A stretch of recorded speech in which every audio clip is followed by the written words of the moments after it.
His Excellency.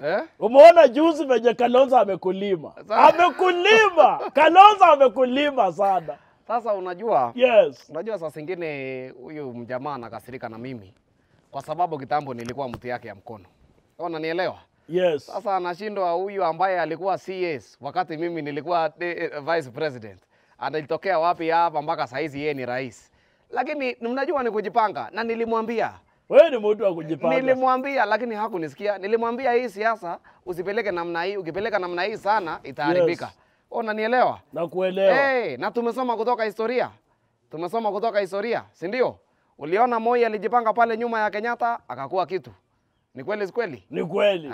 Uhuru Kenyatta naye akakuja akajipanga hapo nyuma ya Kibaki polepole namna ile 2013 tukakuwa kitu. Na mimi nikakuja hapo nikajipanga nyuma ya Uhuru Kenyatta polepole namna ile nikakuwa kitu. Ni kweli si kweli? Ni kweli. Huyu mwingine alikuja akaleta fujo kwa wabunge na kuitisha 10 billion. Sasa yeye yako mustuni.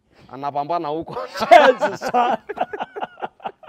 Atalitisha 10 billion. Maneno ni hiyo. Lakini unajua. Lakini hata kama ni wewe unajua kwa sababu 10 billion. Lakini ilikuwa 10 billion. Wewe si unajua kwa sababu 10 billion.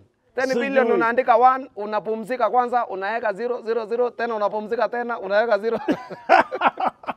Shezi sana. Sasa maneno ni hiyo, ni tujipange mzuri. Na wakijipanga vile tena naona wanajipanga pale. Wasipojipanga mzuri, haya shauri yao. Unaona wanajiita mbele bado kitawaramba. Wanajiita ati new down. Hakuna new down. Hata watume watu wa kurusha kiatu. Mimi nataka niwaambie tutawakanyaga 2027. Kivue hata kutumia hiyo kiatu tutawakanyaga naye. Unanielewa? Sawa. Wewe pambana. Wacha tuingie tujue maneno namna gani.